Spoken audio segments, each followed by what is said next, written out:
राधे राधे, जय श्री कृष्णा। मैं जितेंद्र सिंह स्वागत करता हूं आपका मेरे अपने भक्ति चैनल राघव भक्ति कवित्व में। मित्रों, आज जो प्रसंग मैं आपको सुनाने जा रहा हूं श्री कृष्ण और सुदामा से संबंधित है। इससे पूर्व में भी मैंने आपको एक वीडियो के माध्यम से श्री कृष्ण और सुदामा का मिलन का एक वीडियो जारी कर छंद और सवैये सुनाए थे।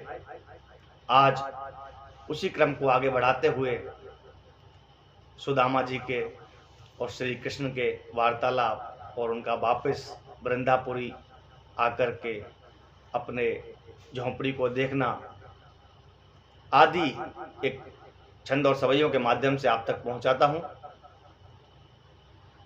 जब सुदामा जी को घनघोर दरिद्रता ने घेर लिया था, घर में कुछ भी बनाने खाने को नहीं बचा, तो उनकी पत्नी जो वसुंधरा जी थी, वसुंधरा जी ने कहा कि आप श्री कृष्ण के मित्र कहते हो अपने आप को, और उसके बाद इतनी दरिद्रता में जीते हो, तो हे स्वामी, क्यों ना आप भगवान श्री कृष्ण के पास जाकर के उनको अपने हालात निवेदन करें, तो वो हमारी अवश्य कोई ना कोई मदद करेंगे।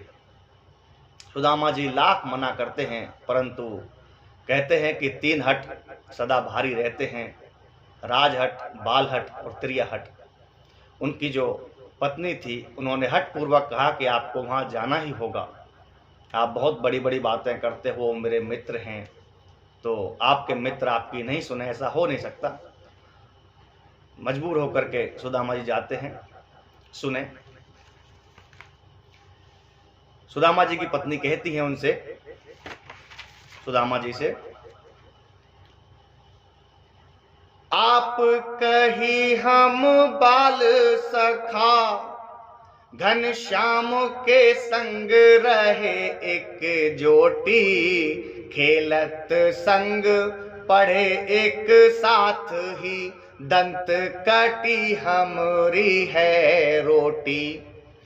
काहे को भीख फिरो पिया मांगत, आपके शीश से पारिस मोटी, द्वारिका जाए के देख तो लो, अब बाल सखा कृत प्रेम कसौटी। उनकी पत्नी कहती है कि आप कहते हो कि एक दांत से काटी हुई रोटी है, हमने वाला हम रहे हैं, और उसके बाद भी आप भीख मांग करके खाते हो, द्वारिकाधीश के मित्र कहलाते हो, ये ठीक नहीं है। एक बार वहां जाकर के देखो कि वो अपना मित्रता कैसे निभाते हैं। तो सुदामा जी इस पर कहते हैं, विप्र कही यह बात सही, कछु झूठ नहीं सच मित्र कन्हाई, द्वारिका नाथ बने बड़ भूपत, कंचन मंदिर छत्र धराई। प्यारी कहो यह भिखारी अहो, अब कैसे बिहारी के मंदिर जाई, द्वारे पे नाही सिपाही करे, बढ़ जाऊं तो बेटे को पास न पाई, द्वारे पे नाही सिपाही करे, बढ़ जाऊं तो बेटे को पास न पाई। हे प्रिय, आप निश्चिंत रहो, मेरे मित्र हैं वो, लेकिन मेरी समस्या एक ये है कि वो द्वारिकाधीश हैं और मैं अत्यंत गरीब हूं। सबसे पहले तो मुझे द्वार पर ही सिपाही मना कर देगा, और दूसरी बार अगर मैं चला भी गया तो मेरे पास भेंट करने को कुछ भी नहीं। इस पर उनकी जो पत्नी है वो पड़ोस में जाकर के 2 मुट्ठी 3 मुट्ठी चावल मांग के लाती है कि आप ये चावल ले जाओ, इसे भेंट कर देना। पत्नी की जिद सुदामा जी को जाना पड़ा। देखें अगला सवैया, कि तंदुल ले उपहार चले, दिज श्याम कृपा झट द्वारिका आए, कंचन धाम लखे जब शाम के, कंचन धाम लखे जब श्याम के, भूल गए सब होश भुलाए। बहुत चक्का होके देखने लगा सुदामा कि भाई सोने के महल, कि पूछत है मग लोगन सो हम सोए रहे अथवा जग पाए, देख रहे सपनों अपनों अथवा हम द्वारिका धामों में आए, देख रहे सपनों अपनों अथवा हम द्वारिका धामों में आए। सुदामा जी जैसे ही घुसे वहां कंचन के भवन देखे और देख करके आश्चर्यचकित हो गए। वहां के लोगों से पूछ रहे हैं कि भाई कोई सपना देख रहा हूं या वास्तव में ही मैं द्वारिका धाम में पहुंच गया हूं। द्वारिका पहुंच गए हैं, भगवान श्री कृष्ण से भेंट हो गई है।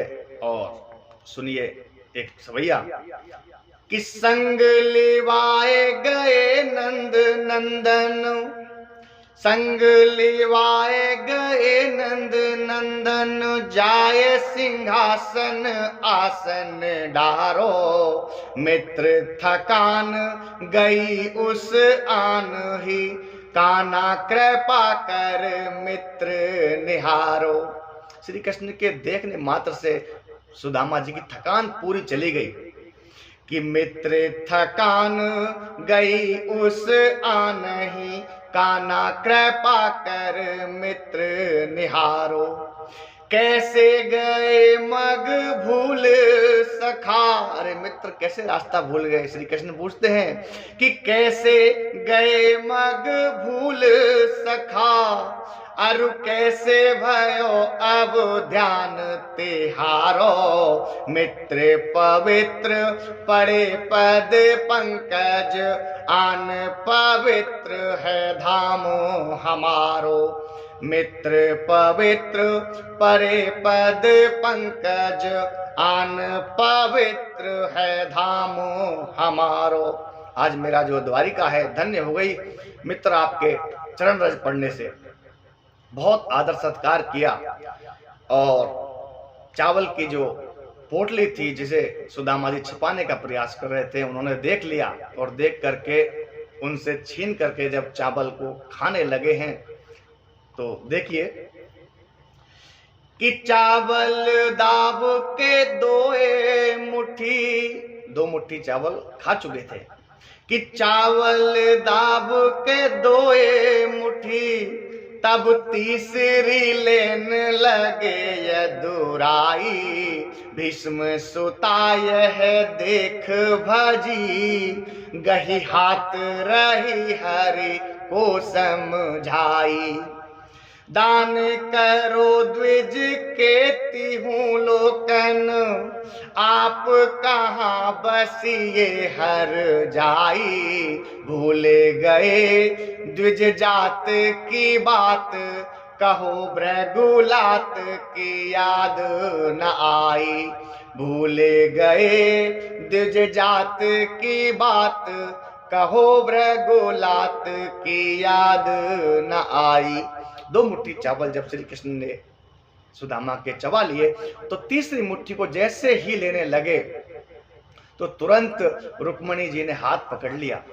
बोले स्वामी क्या कर रहे हो, सब कुछ इस ब्राह्मण को दान दे दोगे तो आप कहाँ रहोगे, और ब्राह्मण की बुद्धि बहुत श्रेष्ठ होती है, आपको प्रभु की लात याद नहीं है। ऐसा करके रुक्मणी जी इन्हें समझाती हैं और तीसरी मुट्ठी को रुक्मणी जी खुद खा लेती हैं, चावल को भगवान को नहीं खाने देती हैं। उसके बाद कुछ समय तक सुदामा जी वहीं द्वारिका में सेवा सत्कार का आनंद लेते रहे और एक दिन विदा मांग के चलते हैं। सुने और क्या सोचते हैं मन में, ऐसे रहे कछु काल वहां, फिर मांगी विदा घर श्याम पठाए, जात चले पछतात भले, कब श्याम ने दूर दरिद्र भगाए, जात चले पछतात भले, कब श्याम ने दूर दरिद्र भगाए, 56 भोग 36 ही व्यंजन, कंचन थाल परोस जे माए, 1 रुपया दियो ना कन्हैया, भैया ही भैया कहे टरकाए। 1 रुपया दियो ना कन्हैया, भैया ही भैया कहे टरकाए।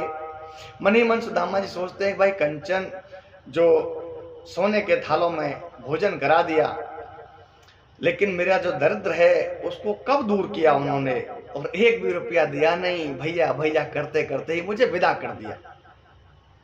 ऐसा सोचते हुए विदा होकर जब वहां से चले हैं तो सुने, किले के विदाई आए सुदामा, वृंदापुरी पहचान ना पाए।